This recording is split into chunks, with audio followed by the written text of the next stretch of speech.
Ito mga LG. So, nandun yung tubig natin sa bungad. Then, ang sestin ng patubig natin is paagos. So, bawat kahon, pag napuno, ito, lipat sa kabila. So, ang sestin nito, babad din yung patubig nito kasi nga, naagusan, nadadaanan yung bawat plat ng sibuyas. So sa ganitong pamamaraan, pag tayo ay nagpapalaman, mabuti ito kasi nakakakuha siya ng maraming tubig. So yung pagkabitin niya ng isang linggo hindi napatubigan, malaking factor pag nakatikim ng tubig ito.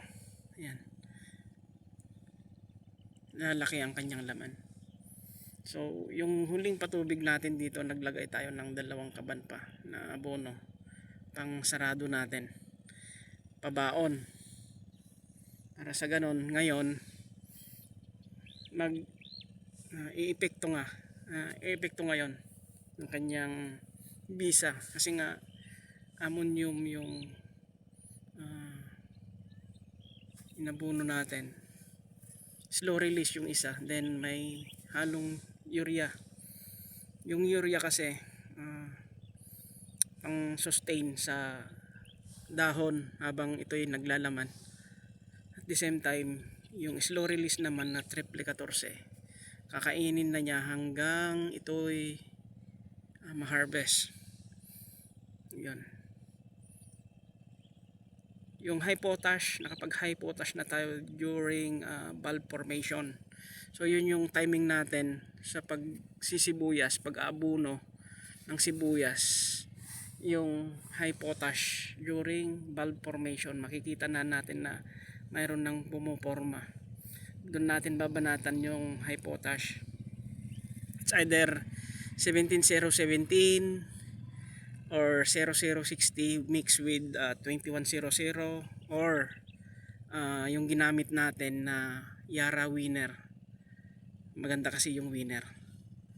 Okay, so bali nakatatlong side dress tayo dito. Yung una 2100 tsaka triple 14 kaagad,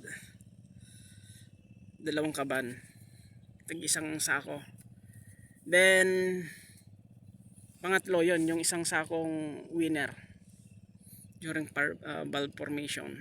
Then nung last na patubig, yung nakarang patubig natin rather, 2 kaban naman, isang triple tsaka isang urea.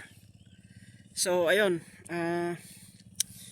for your information, kung balikan natin yung mga videos natin, yung mga vlog natin, nagkarga tayo dito ng chicken manure, yung niluto natin, yung fermented. Ayan. So yun yung protocol natin, 30 bags yung nilagay natin dito sa 3,000 square meter.